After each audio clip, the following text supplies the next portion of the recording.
মাওলা হোসেনের সাক্ষী মন্দির শুনবেন দিন ভরে যাবে এই কালাম শুনলে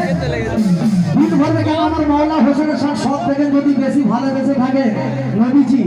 মাওলা হোসেনকে ভালোবেসে আজকে মাওলা হোসেন